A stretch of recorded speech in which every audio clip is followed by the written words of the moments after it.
Buenas noches, estimados participantes. Les saluda Flor Maritza, asesora académica del Centro Internacional de Actualización y Formación Profesional. Les doy la bienvenida a cada uno de ustedes al diplomado en laparoscopía ginecológica. El módulo que se va a desarrollar el día de hoy se titula Laparoscopía ginecológica de tejidos. Antes de comenzar con la ponencia, les voy a dejar algunas recomendaciones. Por favor, mantener los micrófonos y videos apagados durante toda la ponencia, a menos que la doctora solicite su participación. La doctora a cargo el día de hoy es la doctora Michelle Escobar Paz desde Bolivia. Para los participantes que desean solicitar la clase grabada, material de estudio y la respectiva certificación, les voy a dejar los números en el chat. Cualquier duda o consulta les va a responder la doctora al final de la ponencia. Buenas noches, doctora Michelle Escobar Paz. Le doy pase a su ponencia. Muy buenas noches, Flor. Muchas gracias. Buenas noches, participantes. Bueno, vamos a dar inicio a la ponencia de esta noche.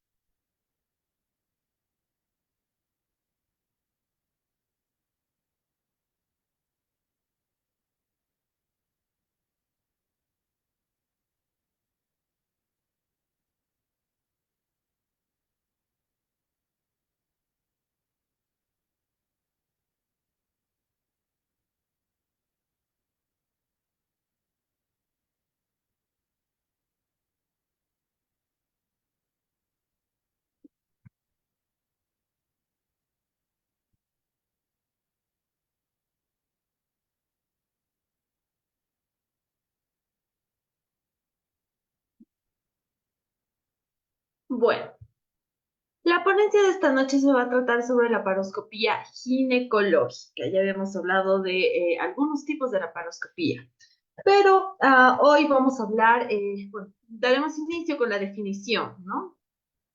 ¿Qué es la laparoscopía? ¿Qué nos permite esta técnica que nosotros vamos a realizar?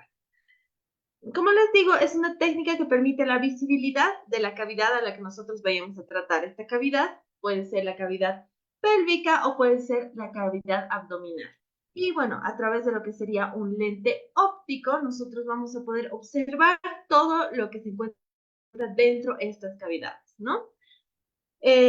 Por un lado se va a transmitir lo que es la luz que va a poder ingresar a lo que es la cavidad, ¿no? Y mientras tanto, por el otro lado de lo que sería nuestra manguera, nuestro iluminador, a través de la cámara vamos a poder observar la imagen. Esta imagen va a estar transmitida por lo que sería la cámara a través del lente que se encuentra dentro de la cavidad. Hablando sobre lo que es la laparoscopía ginecológica, bueno, nosotros sabemos que es un procedimiento no invasivo, ¿no? O mínimamente invasivo. Este procedimiento se puede emplear para dos tipos de casos. Uno de los casos sería el diagnóstico, ¿no? Nos va a ayudar a lo que es el diagnóstico de las patologías que nosotros podamos encontrar a nivel del sistema reproductor femenino, ¿no? ¿Qué vamos a poder ver en esto? Bueno, revisar la función de lo que serían los organismos, ¿no? Tanto lo que serían los ovarios, las trompas de falopio, el útero, vamos a poder encontrar todo eso en esta laparoscopía diagnóstica, ¿no? El buen funcionamiento de todos estos órganos. Y también, pues, tenemos la laparoscopía operativa o laparoscopía quirúrgica. En esta laparoscopía quirúrgica, nosotros la utilizamos para lo que sería la resolución de las patologías del aparato reproductor femenino. ¿Esto qué quiere decir? Hacemos el tratamiento de estas patologías como ser extracción de los quistes ováricos, lo que serían los... ¿qué se llaman estos? Los quistes endometriales, entre otros tipos plástica transparente. Ok.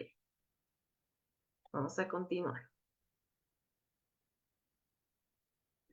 Para hacer este tipo de procedimientos, nosotros tenemos instrumentos específicos dentro de la laparoscopía para realizar los procedimientos laparoscópicos ginecológicos, ¿no? Pero también tenemos todo lo que sería el equipo y todo lo que serían los instrumentales para hacer esta laparoscopía posible. Entre los instrumentos específicos que nosotros vamos a utilizar en una cirugía a través de lo que sería la laparoscopía, pues va a ser una cánula de Ruby, el espéculo, un manipulador uterino, una pinza de Maryland, una pinza de Graves, la tijera de Hart, la pinza Liga Clip, una pinza extractora, la pinza de falsos gérmenes, la cánula de irrigación y la cánula de succión. También van a estar presentes lo que son el bipolar y el monopolar con sus respectivos conductores, sus respectivos cables, ¿no? La aguja de Warres, la cánula de función, cables de fuente de luz, lo que es la camisa, el buzón, el reductor y lo más importante que sería nuestro lente, ¿no? Este lente va a ser un lente de 30 grados y con 10 milímetros de diámetro, ¿no? Por ángulo.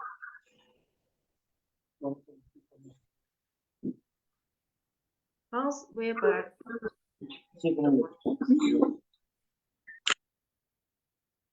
Ok. Bien, entre lo que sería el aparato de el equipo de la laparoscopía, nosotros hablamos de que este equipo o esta torre laparoscópica está compuesta por lo que es un monitor, una fuente de luz, un insuflador de lo que sería el neumoperitoneo, el lente de la laparoscopía y el sistema de almacenamiento de imagen, ¿no?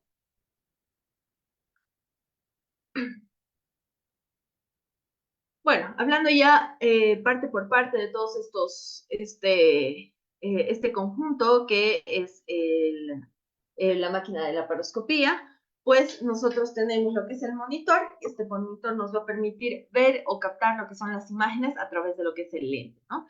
El insuflador de neumoperitoneo es el que se va a encargar de el transporte y la insuflación a través de lo que sería el CO2, ¿no? En todo lo que es la cavidad abdominal o la cavidad pélvica.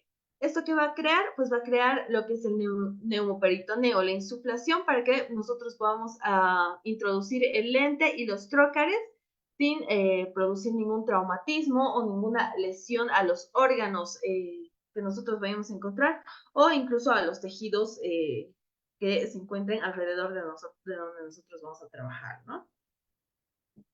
La fuente de luz. Esta fuente de luz va a ser necesaria para crear una correcta iluminación dentro de lo que sería la cavidad abdominal. Esta fuente de luz, por lo general, nosotros la tratamos como fuente de luz fría o un exón. ¿Por qué fuente de luz fría? Pues nosotros utilizamos esta para evitar lesiones, ¿no? Para evitar quemaduras dentro de lo que sería nuestra cavidad pélvica o nuestra cavidad abdominal. El lente de laparoscopía. Este lente de laparoscopía va a encargarse de captar las imágenes dentro de la cavidad y transmitirlas a través del monitor. El cable de fuente de luz, uno de las partes más esenciales, más importantes. Este cable de fuente de luz va a ser el encargado de transportar todo lo que sería la luz hasta la cavidad, ¿no? El cable de insuflación del neumoperitoneo, que va a ser el encargado del transporte del CO2 a través de lo que sería la cavidad, ¿no? Nosotros recordemos que cuando utilizamos el CO2 para hacer el neumoperitoneo, primero, al primer minuto, nosotros aplicamos alrededor de 1 litro de lo que sería el CO2 y posteriormente podemos llegar hasta los 15 litros, ¿no? El sistema de almacenamiento de imagen, también este va a ser esencial o imprescindible para las enseñanzas y los procedimientos de autocorrección, ¿no? Es el que va a encargarse de la grabación de todo el procedimiento para poder observarlo posteriormente. La unidad de electrocoagulación, pues esta unidad de electrocoagulación es la fuente de energía que nos va a permitir lo que serían los cortes, lo que sería la coagulación y la homeostasis durante el procedimiento al que nosotros nos estamos presentando.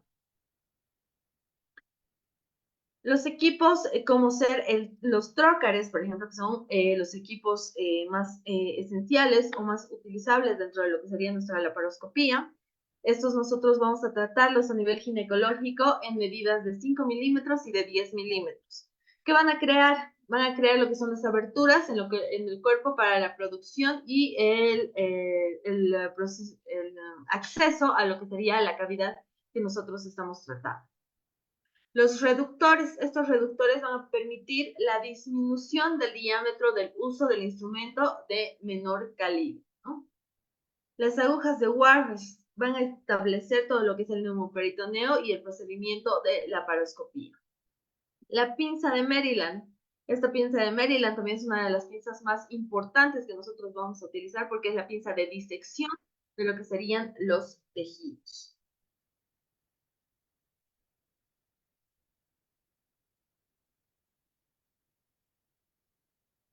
Bueno, vamos a continuar. La pinza bipolar, esta pinza bipolar también se va a utilizar para lo que es la realización de la coagulación, ¿no? Esta va a ser la reducción de los tejidos coagulados.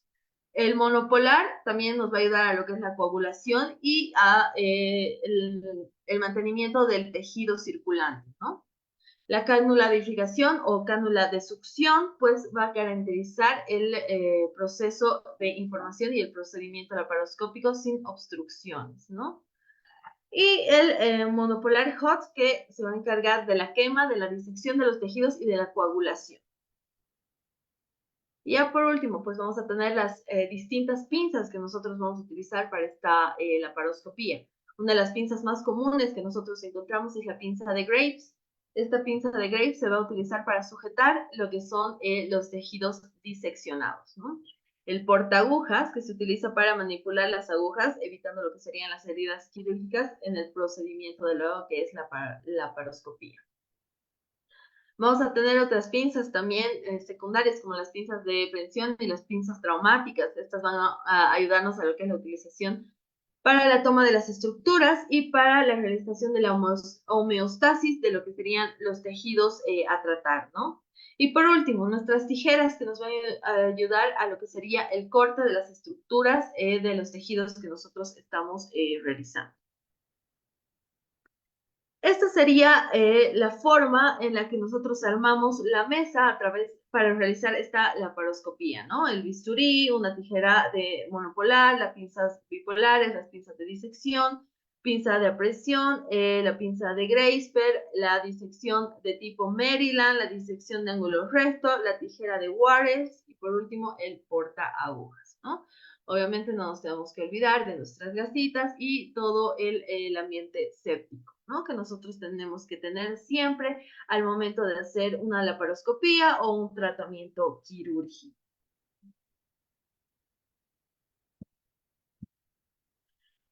¿Para qué nosotros realizamos este tipo de procedimientos? Bueno, a nivel de lo que sería la ginecología, tenemos distintas patologías que nosotros podemos tratar con lo que sería los procedimientos laparoscópicos, ¿no? Uno de esos puede ser la endometritis, por ejemplo, el tejido uterino que se va a encontrar fuera de la cavidad uterina. Es muy común utilizarlo para lo que son los quistes de ovarios o las adherencias pélvicas. Y también lo podemos utilizar para las enfermedades inflamatorias pélvicas, las torsiones de ovario, las ligaduras de trompa y la evaluación de las masas pélvicas.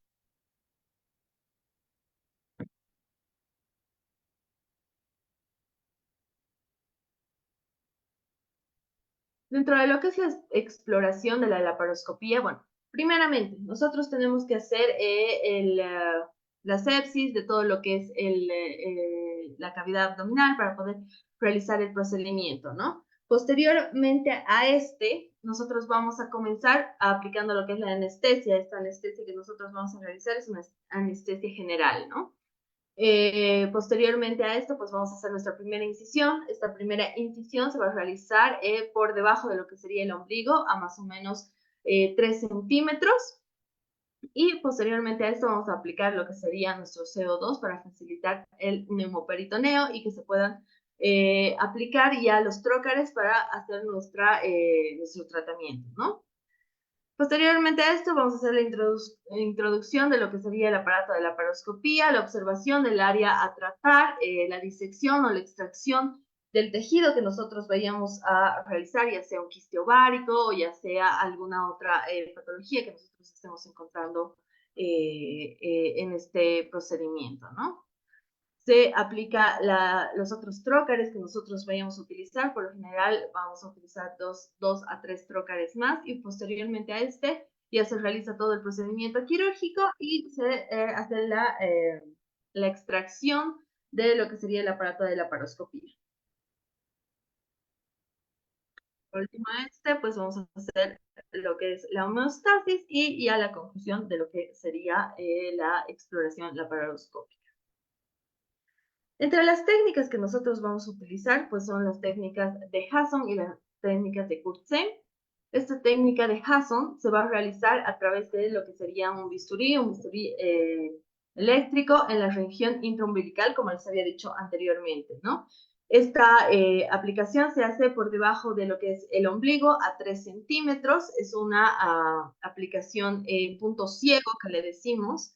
¿Y por qué en punto ciego? Porque esta aplicación, primeramente, es la primera que se va a iniciar, ¿no? Entonces, obviamente se tiene que cuidar mucho los bordes y lo que es la fijación del trocar para no aplicar lesiones en lo que serían los órganos que están por dentro de nuestra cavidad abdominal, ¿no? Vamos a introducir lo que es el dedo para liberar lo que son las adherencias, ¿no? Para hacer una ayuda a la aplicación de lo que sería nuestro primer trocar. Y la técnica de Kurt, que va a ser la incisión también por debajo del ombligo o la openeurosis para abrir lo que es el peritoneo, ¿no? Se va a introducir un trocar de 10 milímetros y, bueno, posteriormente de este vamos a utilizar la laparoscopía para la visualización a través de lo que es el peritoneo y las adherencias de lo que es el epiplón, las vísceras y, por último, las lesiones vesicales. Aquí tenemos unas imágenes de lo que serían estas técnicas.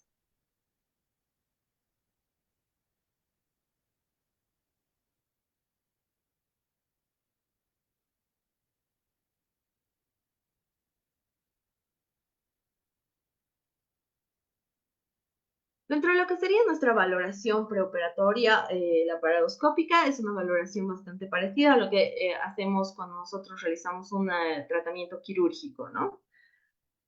Bueno, primero nos tenemos que asegurar de que nuestro paciente ingrese al quirófano en las mejores condiciones fisiológicas posibles, ¿no?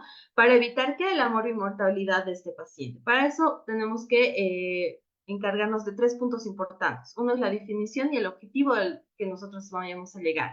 Un buen procedimiento quirúrgico laparoscópico que sea de menor invasibilidad para nuestro paciente, ¿no? En el que nuestro paciente se encuentre pues en el mejor estado fisiológico para que no tengamos repercusiones posteriores a lo que es el procedimiento.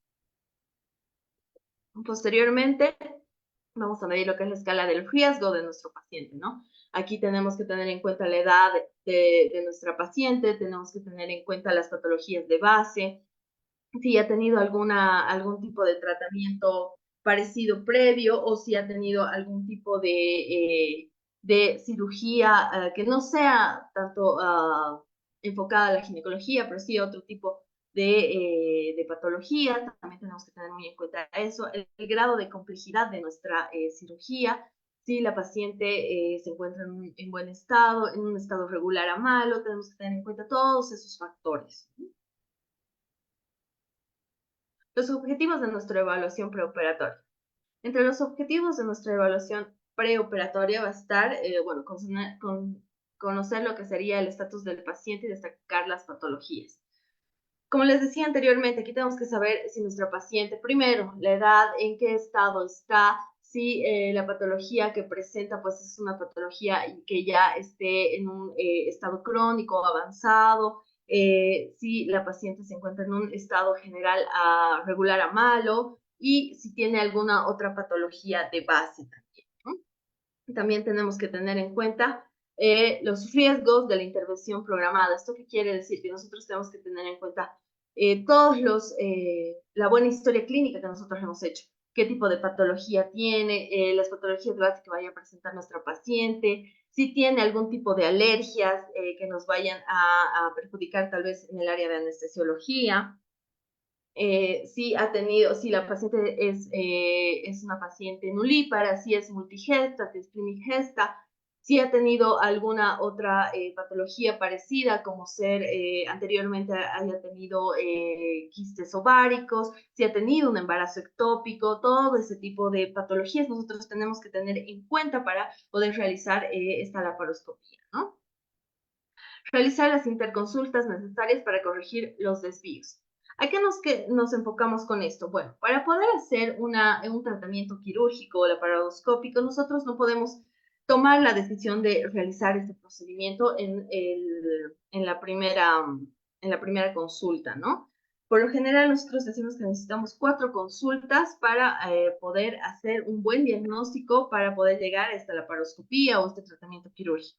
La primera consulta, que va a ser la consulta de inicio, donde vamos a poder saber qué tipo de patología es la que tiene la paciente. La consulta 2, que va a ser la consulta de programación o la consulta para poder resolver todo lo que serían el diagnóstico de nuestra paciente. ¿Esto qué quiere decir? Poder ver los laboratorios que le hayamos mandado, la ecografía, poder saber si realmente es la patología que nosotros estábamos sospechando y si realmente necesita de este tratamiento quirúrgico, ¿no? Y posteriormente vamos a tener pues una tercera e incluso una cuarta consulta en la que vamos a ver el estado ya de la paciente, vamos a poder observar cómo está enfocado este tratamiento, vamos a poder ya ponerle una fecha al tratamiento y posteriormente hacer ya la laparoscopía, ¿no? Tomar las medidas adecuadas para el transporte del paciente y hacia el quirófano, ¿no? ¿Eso qué quiere decir? Pues si nuestro paciente está en buen estado general, pues él llegará tranquilo, realizaremos todo lo que serían los protocolos preoperatorios, haremos todo lo que sería el NPO, todo lo que serían las evaluaciones cardíacas, las evaluaciones por medicina interna, entre otras evaluaciones que se tienen que realizar antes de un procedimiento quirúrgico.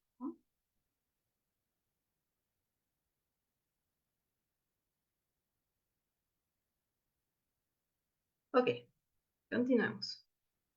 Y bueno, nosotros sabemos que el estado de valoración preoperatorio que nosotros vamos a realizar, tenemos que basarnos en otras valoraciones también, no solo la valoración nuestra, sino otro tipo de valoraciones. Estas pueden ser la valoración de medicina interna para conocer el estado físico de nuestro paciente, ¿no? Y si tiene algunas otras afecciones que nosotros tengamos en cuenta para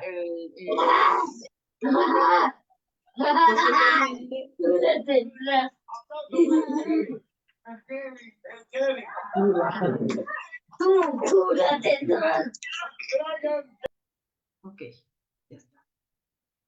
Posteriormente, pues también tenemos que pedirle lo que sería la evaluación por cardiología y también la evaluación por anestesiología, ¿no? ¿Qué tenemos que tener en cuenta? Que el paciente, para poder ingresar a este tipo de procedimientos, tiene que estar en un estado fisiológico y psicológico favorable, ¿no? Y bueno, vamos a hablar también de lo que sería la asistencia de lo que sería nuestro paciente. Permítame un segundito.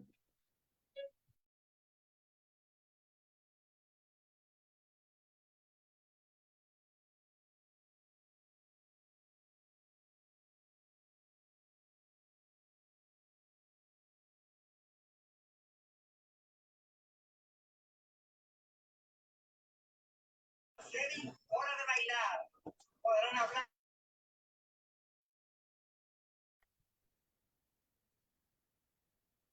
Como les decía, tenemos que tener en cuenta lo que sería la asistencia de nuestro paciente.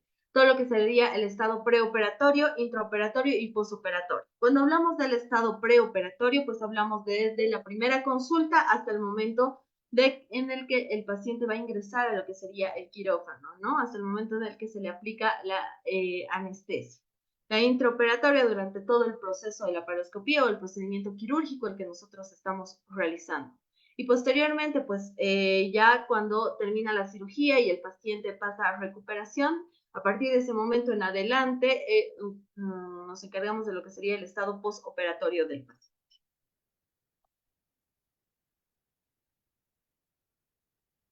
El consentimiento informado es uno de los puntos bastante importantes que nosotros tenemos que tener en cuenta al momento de hacer nuestra valoración preoperatoria, ¿no? Nosotros tenemos que saber que este es un documento médico legal, ¿no? Al igual que la historia clínica, entonces tenemos que tener en cuenta todos los pasos y los factores y tener los consentimientos de nuestro paciente, ¿no? En este, pues, él se va a encargar de decirnos qué tipo de alergias, por ejemplo, podría presentar, y tenemos que tener en cuenta todo este tipo de procedimientos, ¿no? Las actividades preoperatorias, como les decía, estas actividades preoperatorias se dan en el lapso que transcurre entre lo que sería la primera cita o la primera consulta en la que nosotros vamos a hacer el diagnóstico para lo que sería nuestro tratamiento laparoscópico y hasta el comienzo de lo que sería la anestesia, ¿no? La duración ideal de esto es más o menos 2 semanas, ¿no? Para evaluar la situación clínica del paciente y corregir algunos hallazgos anormales que vaya a presentar el paciente. ¿Esto qué quiere decir? Que tenga tal vez el paciente esté cursando por un cuadro de hipertensión o que el paciente esté anémico. Entonces, durante este lapso que nosotros nos estamos dando, pues tenemos que corregir ese tipo de afecciones. Posteriormente, vamos a hacer nuestra evaluación, ¿no? Nuestra evaluación preoperatoria. ¿Eso qué quiere decir? Nuestra evaluación física, primeramente. Nuestra historia clínica, el examen físico que vamos a realizarle al paciente para poder diagnosticar su patología. Y, bueno, también tenemos que tener en cuenta nuestros tratamientos bioquímicos. Eso nos va a ayudar con todo lo que sería el área laboratorial, ¿no? También nos vamos a apoyar de lo que sería el área imagenológica a través de lo que sería, en algunos casos, los rayo X o lo que sería, ¿cómo se llama esto? La ecografía. Y por último, pues vamos a llegar a lo que sería nuestra intervención terapéutica o nuestra laparoscopía. El score de ASA. Esta es la clasificación que nosotros tenemos que tomar en cuenta para determinar el estado físico preoperatorio del paciente, ¿no?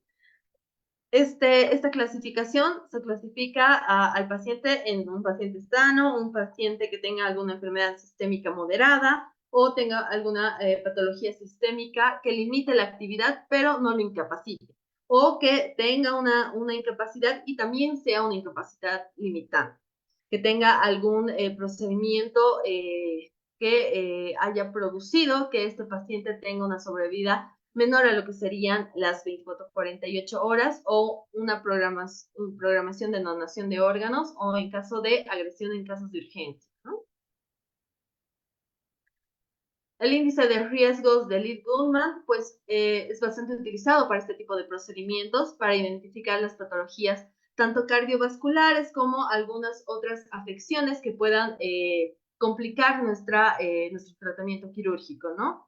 Vamos a aplicarlo a pacientes arriba de los 40 años de edad y con algunas otras patologías, ¿no? Por ejemplo, en estas indicaciones, la edad del paciente, los riesgos a los que se ha puesto anteriormente, el examen físico, qué es lo que nosotros estamos observando al examen físico de nuestro paciente, cómo ha resultado el electrocardiograma que le hemos hecho, el estado general, su frecuencia cardíaca, su frecuencia respiratoria, sus signos vitales que estén correctos y de acuerdo para poder ingresar a una cirugía, que el paciente no esté presentando alguna patología de base que esté fuera de rangos, por ejemplo, una diabetes mellitus, una hipertensión arterial elevada, ¿no? Y también tenemos que tener en cuenta las cirugías que se hayan realizado anteriormente el paciente. Entre los factores de riesgo vamos a encontrar la condición del paciente, la edad, el estado nutricional, el estado inmunitario, la evolución de la enfermedad y las comorbilidades que vaya a presentarse. En los factores de riesgo de la cirugía, pues tenemos que tener en cuenta lo que es la anestesia, los anestésicos que se van a utilizar, el tiempo de duración de nuestro procedimiento, la complejidad de este, los caracteres electivos que nosotros vayamos a realizar, qué tipo de procedimiento vamos a realizar, cómo lo vamos a realizar, tenemos que tener muy en cuenta eso, ¿no? La experiencia que tiene el cirujano, no solo con los equipos, sino también al realizar el procedimiento, el equipo hospitalario que nosotros tenemos para el uso de este procedimiento.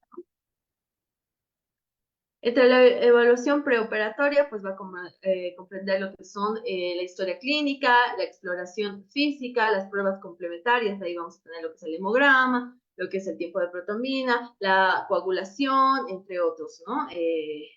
Vamos a establecer el grado de los riesgos, como ya habíamos dicho anteriormente, las prescripciones médicas que se pueden realizar por de alguna patología anterior que presente nuestro paciente y las notas preoperatorias. ¿Esto qué quiere decir? Pues todo lo que nuestro paciente vaya a presentar anteriormente, ¿no? Toda la historia anterior que nosotros podamos recaudar de nuestro paciente. Entre la historia clínica debemos presentar principal atención en lo que serían todo lo que son las patologías de infecciones, por ejemplo, la medición de las ASAs, las patologías tanto cardiovasculares como respiratorias y el estado nutricional de nuestro paciente, ¿no?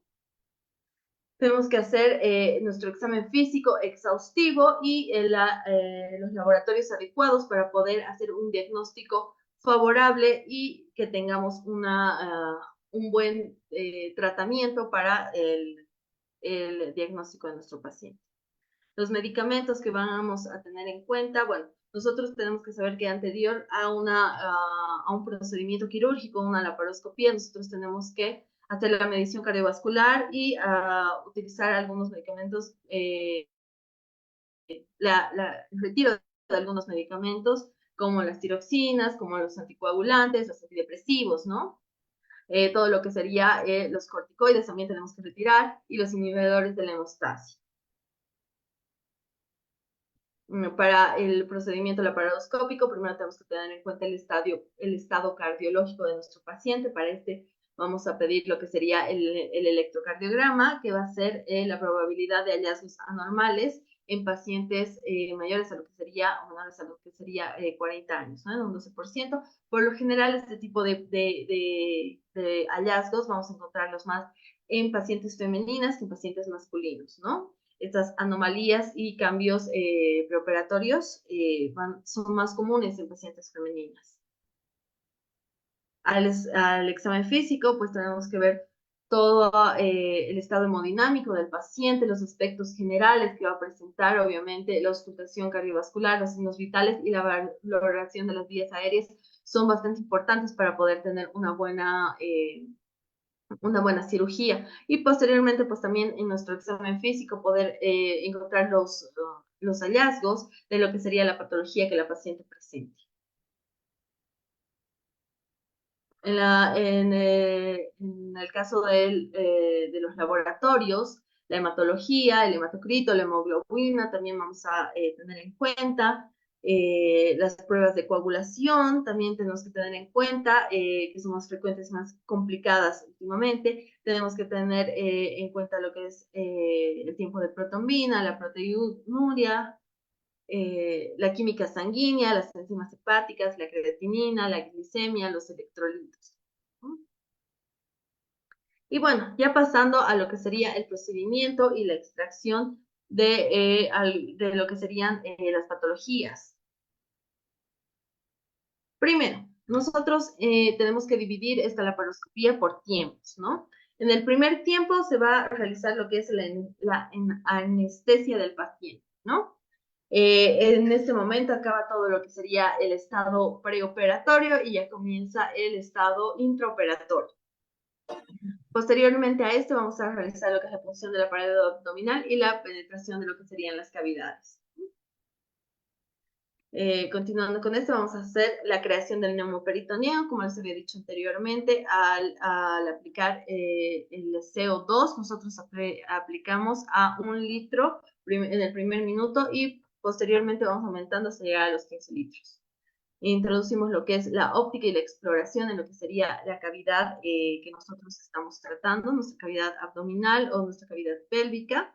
y utilizamos las técnicas y aparatos complementarios para lo que sería nuestro procedimiento, ¿no? En esto vamos a utilizar la luz, la cámara y vamos a poder hacer la extracción de lo que sería el quiste o el ovario que nosotros estamos tratando o el caso de alguna otra patología que nosotros vayamos a encontrar.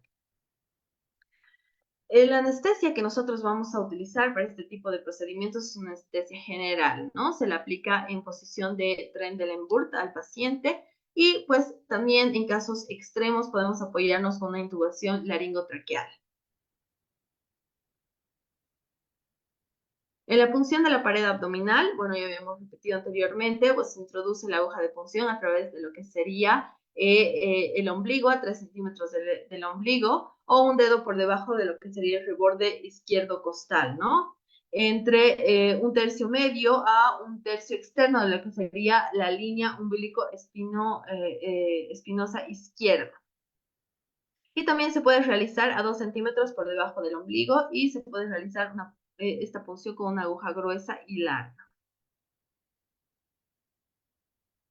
La inyección de lo que sería nuestro gas de CO2. Se utiliza el CO2 para la absorción rápida y evitar lo que son los émbolos gaseosos, ¿no? Se recomienda esta inyección de 1 litro por minuto en una presión que va a ser más o menos de 6 a 8 milímetros y se puede alcanzar con facilidad para deberse a lo que sería la cavidad abdominal libre, ¿no? Como les decía anteriormente, podemos llegar hasta los 15 litros en algunos casos de este tipo de aplicaciones. Ideal aplicar el gas entre 3 y 5 litros, ¿no? Por lo general aplicamos más. Los 3 y 5 litros se aplican en los primeros minutos de lo que sería nuestra laparoscopía. Los signos que nosotros vamos a encontrar en esta cavidad abdominal libre es la desaparición precoz de los matices prehepáticos y la percusión, ¿no? ¿Esto qué va a hacer? ¿Qué va a presentar? Va a presentar un matiz, o sea, un fluido bastante templado a la percusión de lo que sería la cavidad. Y ya por último, pues vamos a hacer la aplicación de lo que serían nuestros trócares y nuestras cánulas, ¿no?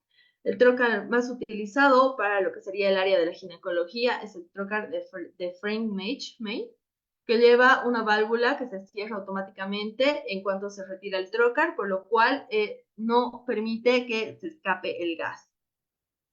Después de esto puede haber una introducción de lo que es una pequeña incisión cutánea a través de lo que sería nuestro bisturí para provocar lo que sería la aponeurosis y también la incidencia de lo que sería este bisturí para poder aplicar los siguientes trócares.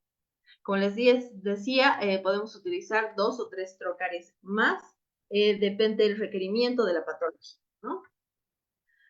Posteriormente a esto vamos a hacer la introducción de lo que sería nuestra cánula o trócar en el borde inferior del ombligo y en el lateral izquierdo. Y después vamos a hacer la introducción y el retiro del trócar para dejar y colocar nuestras cánulas. La introducción de la óptica y la exploración que nosotros vamos a utilizar es con el paciente, como ya habíamos dicho, en una posición de Trendelenburg, se introduce lo que sería la óptica a través de lo que es la cánula en dirección a la excavación sacra y vamos a examinar todo lo que son los órganos genitales internos, ¿no? Aquí, ¿qué vamos a observar? Vamos a observar el útero, vamos a observar los ovarios, vamos a observar lo que son las trompas de falopio, todo lo que sería la cavidad, todos los órganos que van a estar dentro de la cavidad pélvica.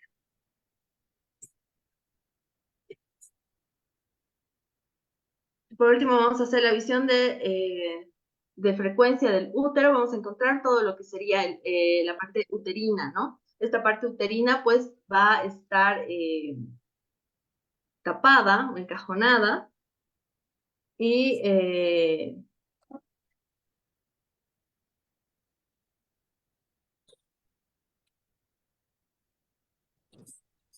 bueno, y posteriormente a través del cuello vamos a aplicar lo que es la cánula y vamos a hacer la insuflación del desplazamiento hacia adelante del cuerpo uterino, ¿ok?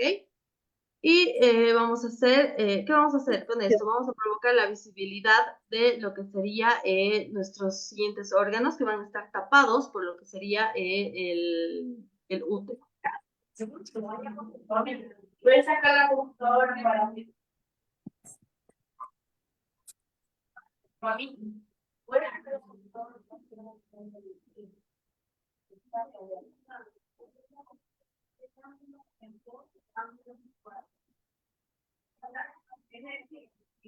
No sé quién está haciendo con sus díganos.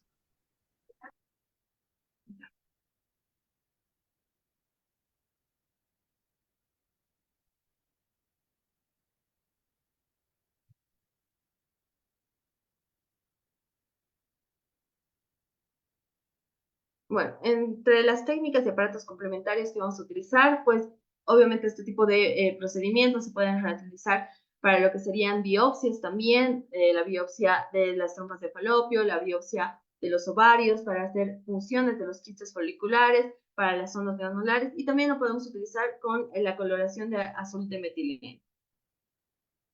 Entre los riesgos y las complicaciones de lo que sería la laparoscopía, pues primeramente la introducción del gas, ¿no? Por esto que puede producir lo que es una embolia gaseosa, una punción del vaso, y posteriormente también puede producir un enfisema parietal y un enfisema de lo que serían los mediastinos. Tanto en la introducción de la aguja como en la introducción de los trócares y la cánula, pues vamos a tener como riesgos la perforación de las asas intestinales y la perforación de lo que sería la vena aorta o la vena cava inferior. También tenemos que tener en cuenta que podemos hacer la perforación de algunos vasos de la pared y la formación de hematomas.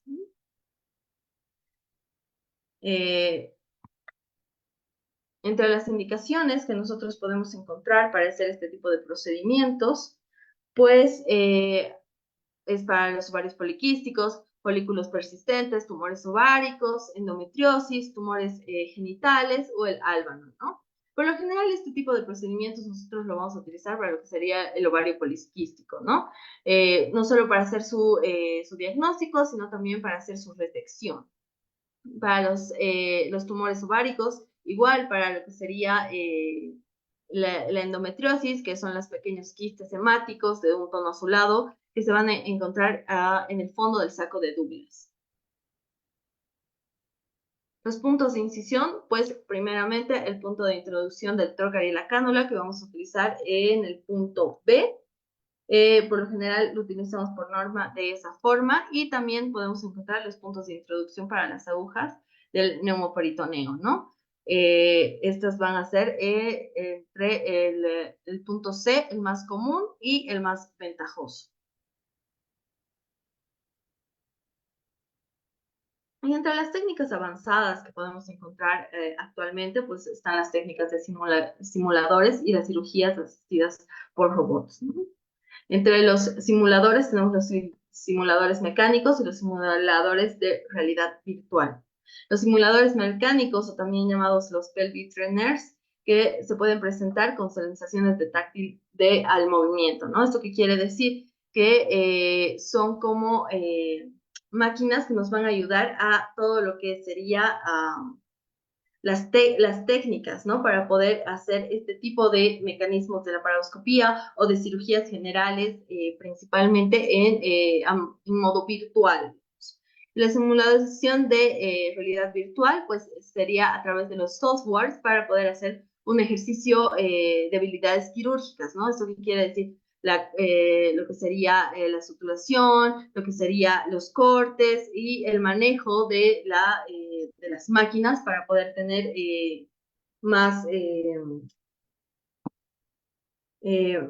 mayor técnica para poder realizar este tipo de procedimientos. Otros hallazgos o desarrollos que también se están viendo actualmente, pues es el uso de brazos robóticos. ¿Esto qué quiere decir? Este uso de brazos robóticos nos ayuda para, por ejemplo, la mano no dominante del cirujano, pues pierde ese temblor al momento de realizar las cirugías, ¿no?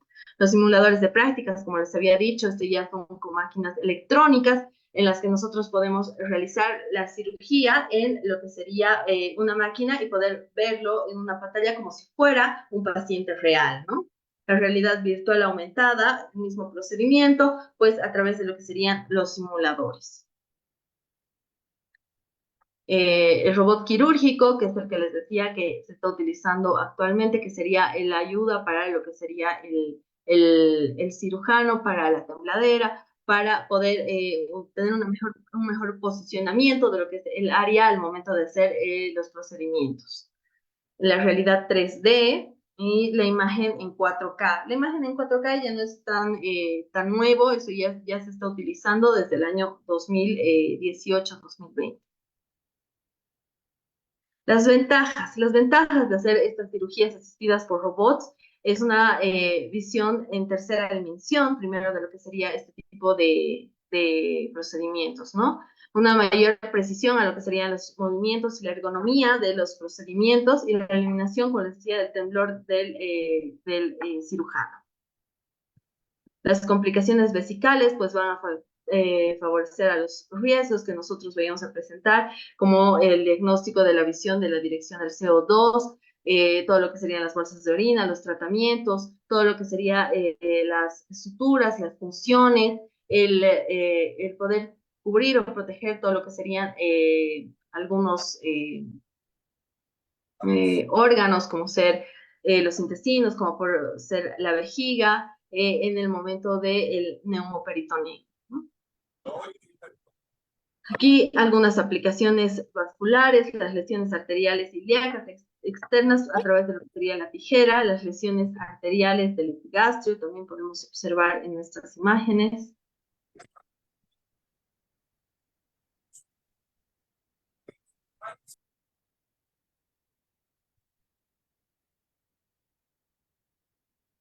Las complicaciones intestinales, las lesiones del colon sigmoides, aquí podemos ver hematomas de secuelas arteriales, por ejemplo,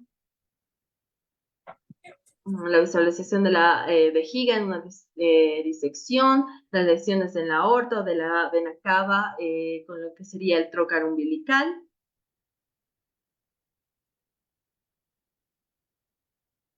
Aquí vamos a encontrar el mioma y un endometrioma también. Y bueno, a ver, les voy a dejar este videíto para que puedan observar cómo se realiza esta laparoscopía. Este caso es una paciente que tenía mucho dolor para menstruar, dismenorrea, y en el ultrasonido encontramos unos endometriomas o quistes ováricos de endometriosis, pues que es un tipo de endometriosis. Esas dos bolas blancas que vemos ahí son los endometriomas, uno del lado izquierdo y el otro del lado derecho. Lo que está al frente es el útero. Aquí procedemos a abrir el ovario con unas pinzas y unas tijeras especiales por vía laparoscópica para acceder al quiste. Aquí estamos traccionando el quiste. Con la mano izquierda tenemos el quiste y con la mano derecha abajo está el ovario sano. Entonces separamos prácticamente, como si estuviéramos pelando una naranja, el quiste o el tumor ovárico por endometriosis del ovario, de tal manera que el ovario se quede completamente limpio, ¿no? Las maniobras se llaman de tracción con flotación para tratar de quitar completamente.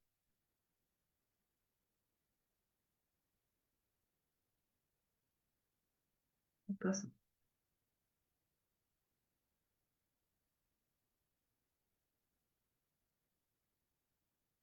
permítanme un segundito, por favor, enseguida les vuelvo a poner el videíto.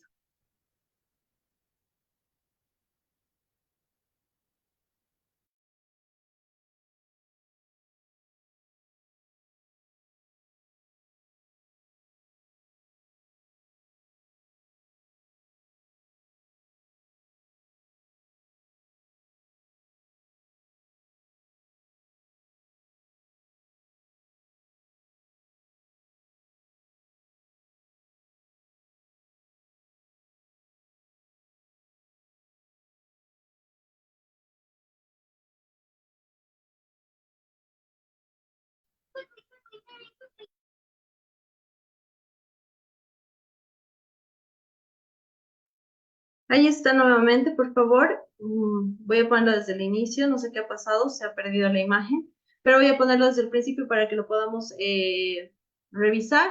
Y bueno, pueden ir dejando sus consultas en el chat. El quiste. Ese es el líquido de chocolate que se encuentra contenido dentro de los quistes endometriósicos. Es el quiste del lado derecho.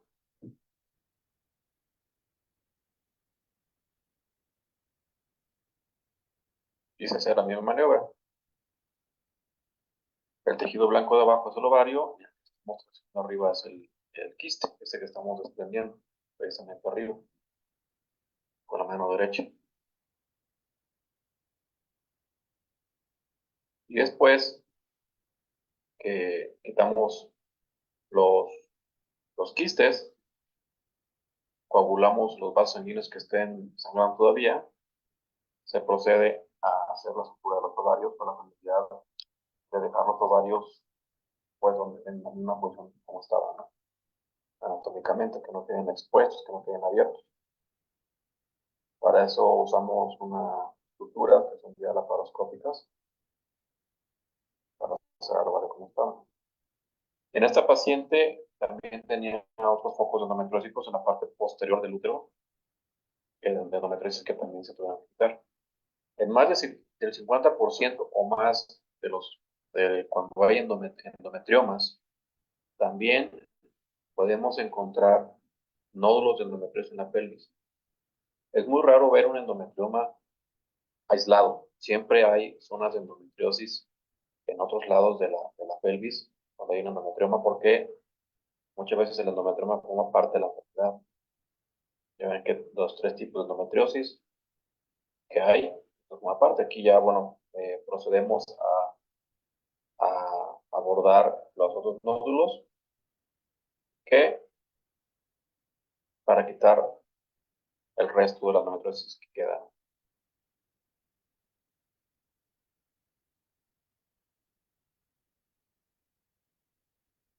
Entonces aquí tenemos que acceder a una parte de la pelvis que se llama retroperitoneo. Antes de quitar los nódulos de endometriosis, tenemos que separar los órganos. Esto tubito que se mueve ahí, estamos separando el uretero, que es el que pasa la pipí. Entonces el chiste de la cirugía de endometriosis es quitar todo el tejido endometrial o malo, alterado de endometriosis, pero respetando los órganos de la pelvis.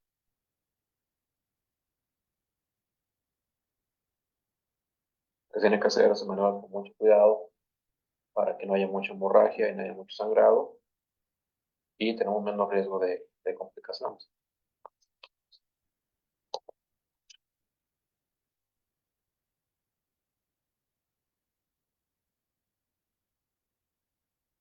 Ahí estamos traccionando el uretero.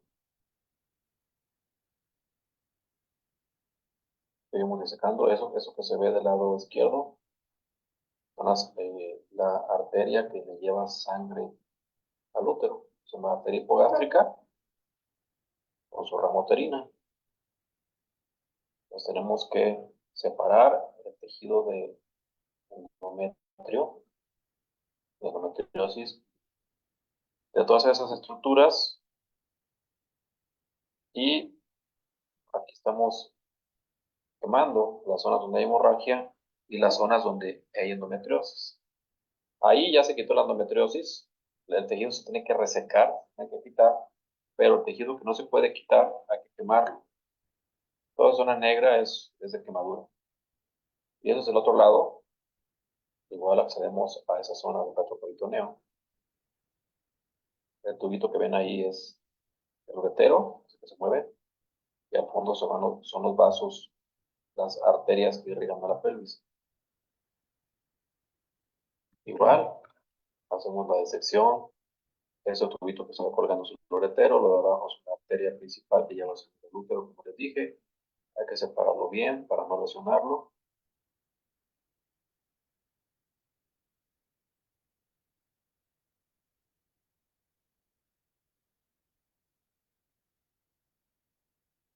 y quitar lo más que se pueda tejido de endometriosis, respetando los tejidos normales. Y aquí estamos quitando prácticamente todo eso que estamos cortando, es tejido de endometriosis. Pero ese tejido lo retiramos porque estamos ahora tejido normal. Aquí seguimos quitando la endometriosis. Todo este tejido que está sobre la pieza izquierda es tejido endometrial.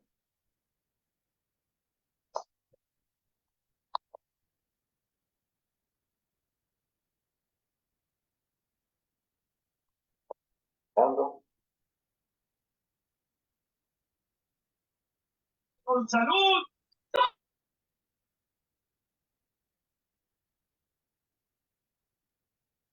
Como con la mano izquierda estoy traccionando el tejido y estoy separando las estructuras normales. Para que vean que no es tan sencillo hacer este tipo de cirugías, porque por lo general el ginecólogo general no está acostumbrado a trabajar en estas zonas que son separadas del útero y se hacen cirugías incompletas. Esto es el motivo por el cual tiene que tener un conocimiento amplio de hacer la cirugía de endometriosis para que se pueda hacer una cirugía completa.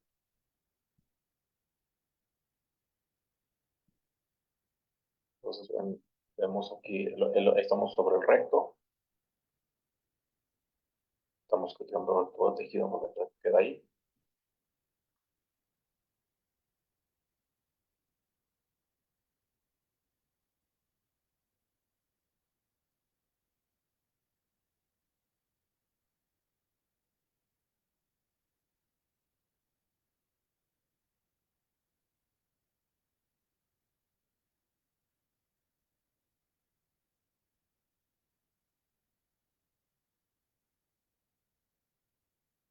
Con la finalidad de quitar el tejido de endometriosis que estamos cortando con la tijera. Ahí está, la pinza, para sacarlo. Y ya, eso es el recto, verificando que no quede nada, que no quede sangrado, y la cirugía queda finalizada.